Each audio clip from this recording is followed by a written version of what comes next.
Welcome to Greenhouse Channel, Chapter 1, Normal Days Ahead.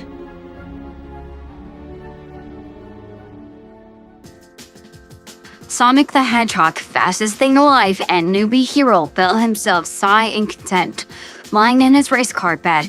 It's been a year since Tails and Knuckles had become a part of the Wachowskis. He had no idea how you could feel like you know people so quickly. It felt like he knew both of them all of his life, and they lived with him all of his life. The adjustment period was trying at first on Tails, who was dubbed the cutest fox brother in the world. Said Fox's tails puffed out in embarrassment and denied such a thing. Couldn't hold out long due to Maddie hugging him and gave him kisses all over his head. He promptly gave up and settled on his title, but eventually settled into the life as the months passed. Sometimes he would be like a rag doll when Tom would scoop him up to carry him around the house. Tails could fly, sure, but he's only 8, 9 almost actually. Sonic would snicker at Tails' futile attempts and stutters to taunt that he didn't need to be carried. Thus Sonic noticed he would light up at the attention and knew the fox secretly enjoyed being held by their adoptive father, being held against Tom's hip and snuggled into his arm while he made pancakes, showing Tails how his famous pancakes were made, and would whisper secrets about the ingredients. Sonic rolled his eyes, of course, knowing it was just what random stuff he would put up in that day, chocolate chips or berries and whatnot. But he couldn't deny how happy Tails looked to be included in a special routine of Tom's. His mannerisms and speech were very different to what anyone was used to. At first, he denied any contact with Tom and Maddie, only really involving himself when he absolutely needed to. When asked about it from Sonic, Knuckles said he was giving respect to the ones he dishonored when he destroyed a part of the house, despite Tom and Maddie both saying it was alright, as long as he didn't do it again. To which Knuckles promised with his entire being he wouldn't dare, before accidentally banging his fist too hard on the table. When Tom said, knock on wood, mostly because the universe loved to prove him wrong, when he had a hyper blue hedgehog for a child, took it rather legitimately, and everyone stood there as the poor, broken and splintered table in silence. Knuckles cleared his throat and said, starting now, the promise did not count before. And so just to make Knuckles feel better, they gave him chores to do around the house, with the constant reminder of what's your strength. He then tried to turn Ozzy into a gladiator worthy to defend the house from his arch rival, the mailman. They don't talk about that. Knuckles took a little bit longer than Tails to adjust to being a member of the household. Really though, not by much. Sonic swears he heard Knuckles' tail wag at the way Maddie would pet his dreadlocks and fur. That in itself was a new development. The contact and the fact that the echidna melted under her touch. He was also adjusting to modern technology and had Sonic cackling on the couch when he loudly declared the television, or rather the Soul Trapper, was wrong in the weather. He at first was convinced it trapped souls to do its bidding, and the poor soul inside had to obey what it said about the weather at the time. It speaks false, he cried. It is not meant to rain. Tails' unamused face and clearly offended. Tom rapidly trying to prevent the television from being struck by Knuckles for telling lies, had the poor hedgehog unable to breathe from laughing for about 10 minutes. With Tom also saying he wasn't any help to the situation. But it did take the family a while to explain what a television actually was. And no, it doesn't trap souls.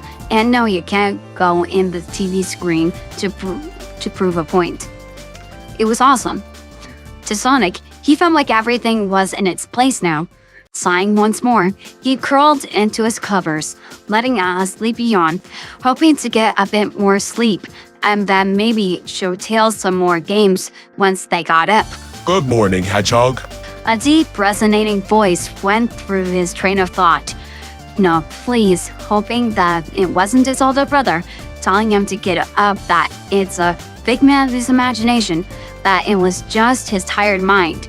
He kept repeating, He's a figment of your tired imagination. Unfortunately, Figment grabbed his covers and pulled, making him roll onto the floor with a sounding thud and a groan. It is time to awaken. The sun will grace the horizon soon. Sonic couldn't believe his ears, opening one of his eyes tiredly, glancing up at the window in the attic. Seeing some light peeking through confirmed Knuckles just awoke him up just before the sun had finished rising. He let out a very ungraceful moan. Knuckles, dude, please don't tell me you just woke me up at such an early hour. Psst, it's not that early. Our parents won't even be up yet. Father has risen. And were you going to do that to Tails? He snapped at the echidna, but not making an effort to move. The echidna rose an eyebrow at the disheveled hedgehog, taking a glance at the fox in his airplane bed. One he lovingly named the Tornado. Dead to the world, his own tails twitching in his dream. No, the fox is smaller than you. He'll handle falling on your face better than Yin. Knuckles said in a tone of fact that was like saying the grass was green and the sky was blue. Sonic snorted at his choice of words. Knuckles, the sun isn't even fully up yet. Before Knuckles could cut into his speech, he quickly held up a finger to stop him. I am not an echidna. I'm a hedgehog and I need my beauty sleep.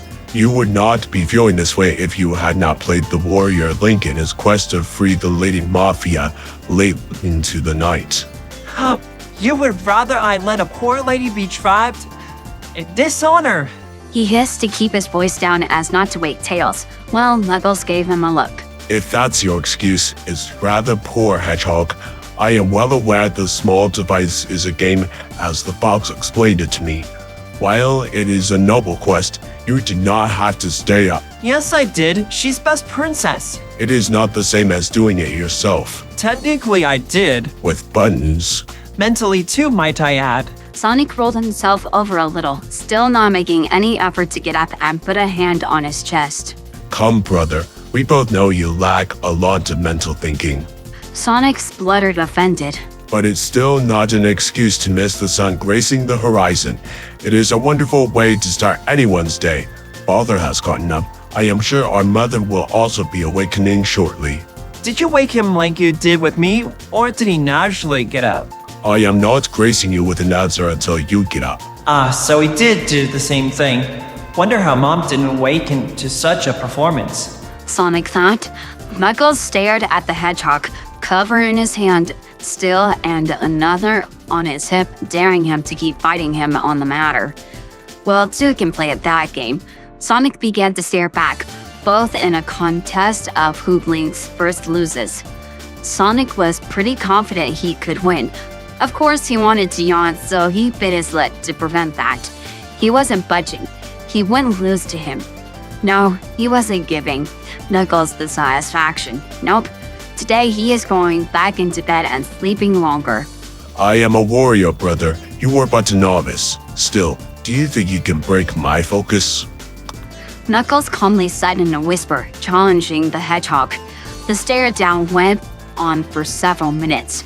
He then noticed his weakness, and so Knuckles, while staring unrelenting and keeping back a blink, he let out a fake yawn, eyes trained on him still. He did not just do that to Sonic the Hedgehog. Sonic felt his eyes water, his teeth gritting against teeth. Lip pushed back, begging himself not to yawn. He would not yawn. Tion meant a chance to blink. But then Knuckles let out another fake yawn and was unyielding. He was a mountain that the wind couldn't force to yield as much as it wanted to.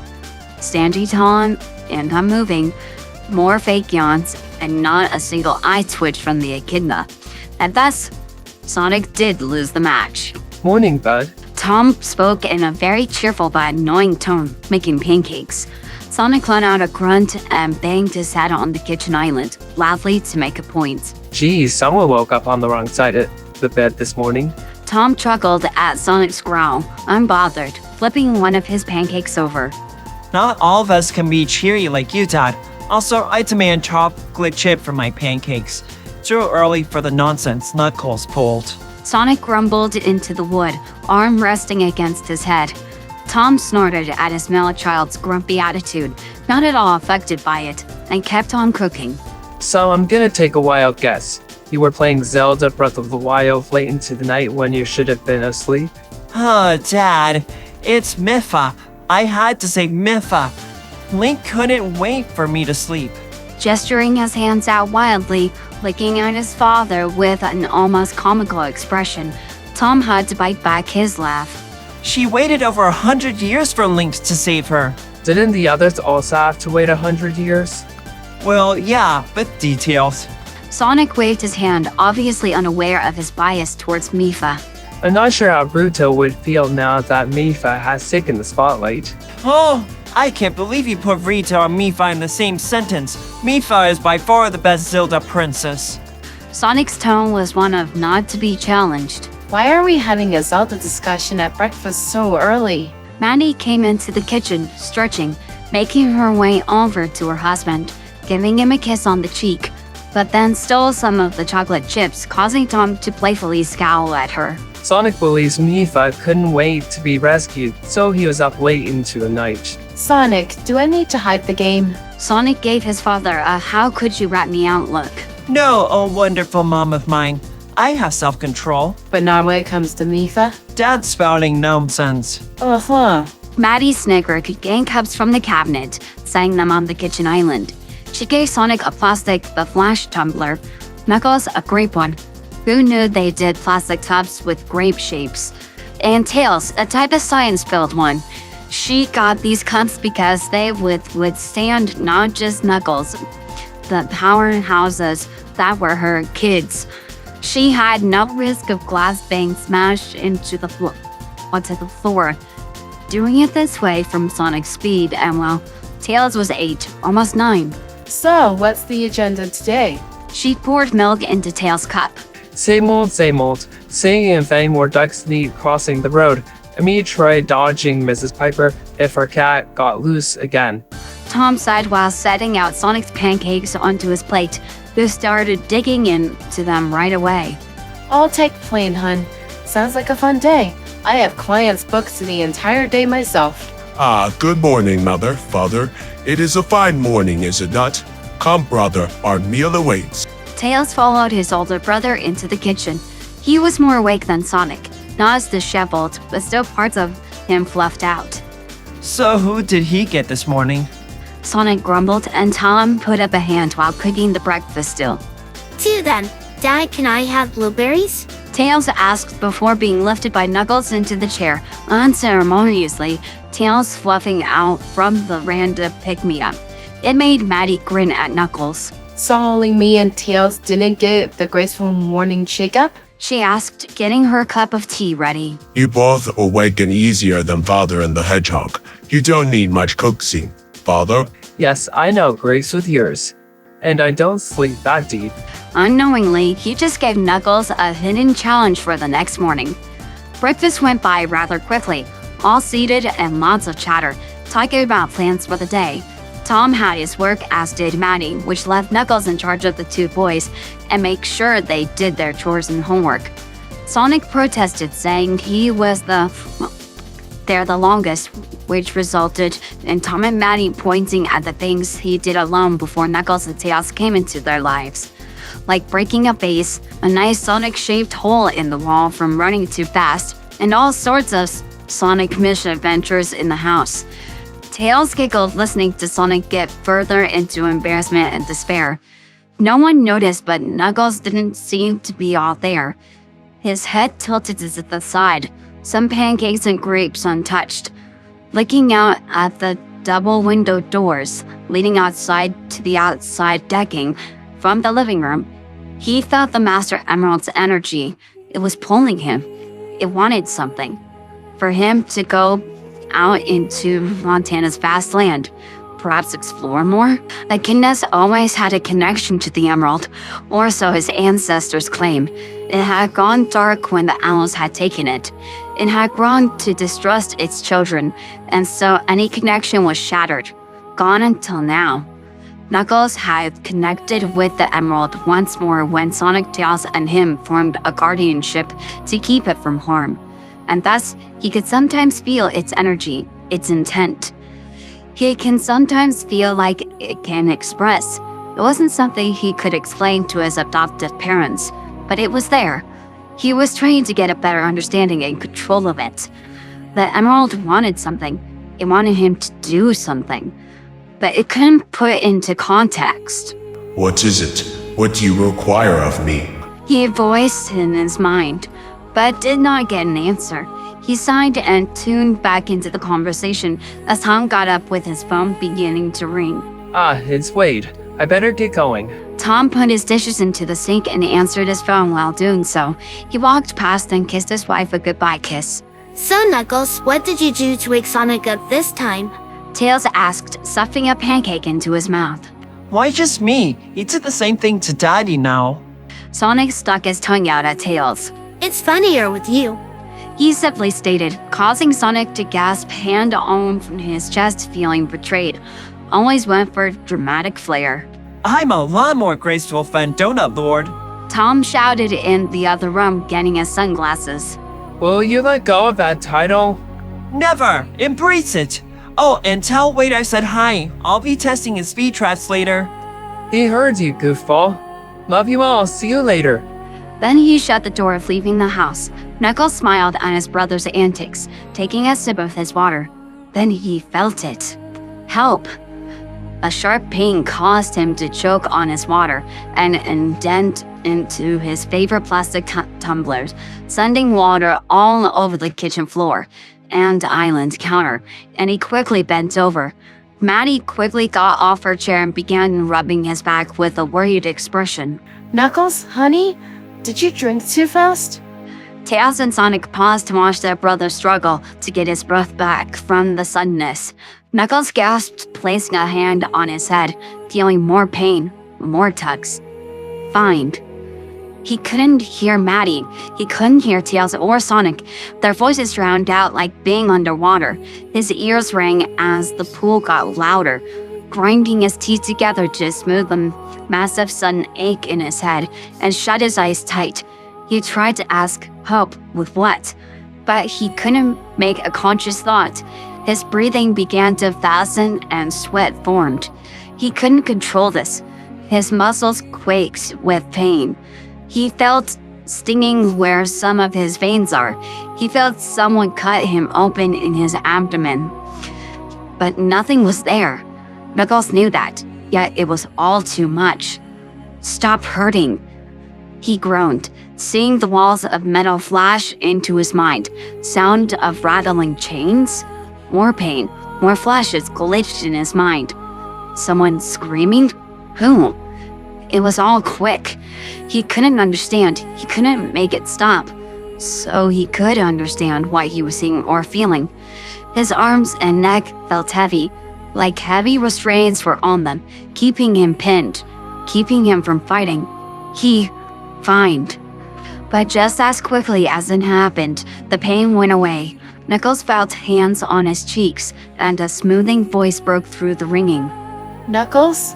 He fought to open his eyes and saw his mother's brown, concerned ones back at him. He blinked back at her. He could see Tails and Sonic again watching him with concern too. What happened? Are you alright? She spoke softly, trying to understand what caused the reaction.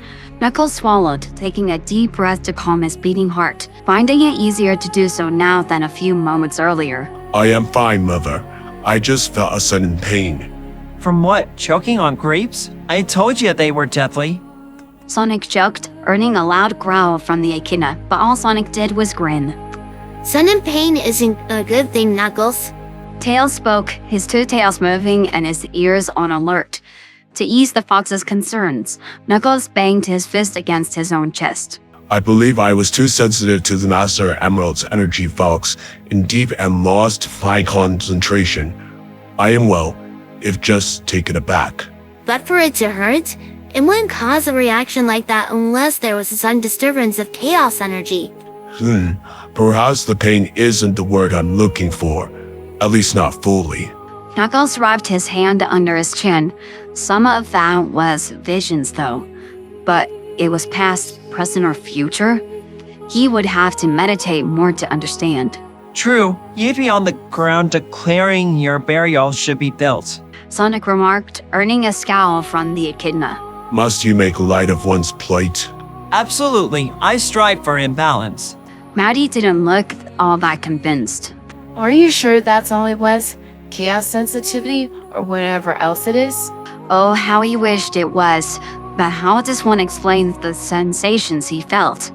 He simply nodded and pulled back, getting off of his seat to show he was fine, but noticed his cup was dented in from the sudden force he had on it. It made him frown at his lack of sudden control. Maddie watched him, her expression looking for any false tales in his tone or body language. But he had none. She straightened herself up, ruffling his fur, causing him to lightly swat her hand away. I can call in and take the day off, Cranberry, just to be sure it's not a sudden illness. He spluttered at the nickname, going slightly red in the muzzle and declaring he was a warrior. He was fine. He did not need to be coddled, causing her to giggle. Sonic snorted, which earned him a smack at the back of the head by the echidna, a little too hard, and he went flying out of his chair and crashing into the floor. Tails laughed loudly at the undignified way Sonic went. Then Ozzy jumped into the fray, thinking the blue hedgehog was playing, jumping on said hedgehog and beginning to lick him, causing more shouts and antics galore. Maddie sighed, already sensing what happened earlier was quickly being forgotten about. But something uneasy was settled in her stomach. She just wondered what. That night, an old man lovingly dubbed Crazy Carl was watching a film in his trailer, a sci-fi film, unironically. He was the one who found out about Sonic way before anyone else did. Of course, no one believed him until Sonic fought that mad scientist man. It was a "ha, I told you" moment, but the name stuck.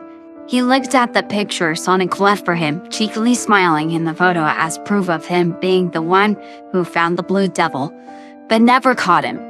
The old man snorted at the memories. Now Montana Green Hills had 3 aliens. The town was proud to have them, of course, and so was he. The fox was into his stories, as was the red echidna, but not as much as the yellow one. He then looked back at his movie. It was Star Trek, the remake film, might he add. He still prefers the classics. As he sipped his can of Coke, a bright flash outside his trailer caught his attention. He paused. Surely he was imagining stuff. Surely. He is watching Star Trek after all. But as soon as he thought that every light and even the television went out, he could feel static in the air. No, it's not his imagination. He pounced up, grabbing his gun, and rushed to his trailer door. Now he could feel his paranoia kick in. He wondered if Sonic was playing a game with him. If so, he's going to beat that hedgehog's behind. The static felt similar, but not quite there either, from the blue blur. He cautiously opened his trailer door and took a peek out into the woods. Nothing seemed out of the ordinary, and none of his traps went off. But something was begging him to go outside, despite the rising fear that it might not be Sonic. Taking a breath, he stepped out of the trailer and boldly took a few steps, gun raised. Who's there? He called out, but no answer. He scanned around, noticing a spark in the distance. It wasn't blue, it was orange or yellowish. He wondered if it was the fox. Tails? He called out loudly. Nothing again. The fox wouldn't pull this in the time he'd known the kid. He wasn't one to pull a stunt like this. Trying to calm his beating heart, he made his way to the sparks, which gradually became less noticeable and vanished altogether. He hurried so he wouldn't lose where it came from, and being mindful of the traps, he could vaguely make out a strange sound in the quiet night. He pulled back the bushes, hoping to catch whatever it was. Gun aimed at the ready, just in case. He stopped dead, his breath caught in his throat. There in the grass and leaves of the forest floor was a black as night hedgehog, with red and brownish stripes in his quills that went in all directions. His arms and legs also carried stripes. It was another alien like Sonic, but Carl noticed some differences other than the color and quill shape. This hedgehog was lying on the ground, like he had fainted on his side. Carl spotted dull golden rings around his wrists and ankles, but no gloves or shoes, like the other aliens. Two of his fingers were brownish red like his stripes, pinky and the one next to it. Same for his leg stripes. His fourth and pinky toe were that reddish brown instead of black. Carl got a little bit closer and was alarmed at this point. Could feel his hair on the back of his neck rise. He noticed the hedgehog's breathing. It was shallow, slow, and sounded like he was in great pain. Hello? Carl pulled the gun down and got even closer. He kneeled down with his old knees cracking slightly and finally saw something that gave him pause. He didn't see it to start with. The strings with broken chains hung off his arms and dried blood on the hedgehog. He could see the white tuft of fur on his chest was coated with brown. The restraints blended against the hedgehog in the dark of the night. Swallowing hard, whoever this was needed help. So he pulled out his phone and dropped his gun to the side and sat with the hedgehog, hesitantly putting his hand on the hedgehog's unkempt quills in a smoothing manner as best he could, letting the hedgehog know someone was there for him while waiting for the phone to answer. Hello? Greenhouse Police Department. What's the emergency? A voice spoke over the line. I need the sheriff and deputy here now. It's Carl Turner. It's delicate and I need him on the phone right now. The person on the phone paused at the urgency, then put him on hold to transfer him to either Tom or Wade.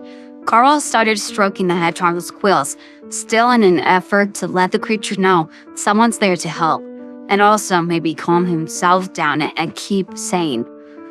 It only took a few minutes before Tom came on the other end. Tom? Yeah, I need you out here right now.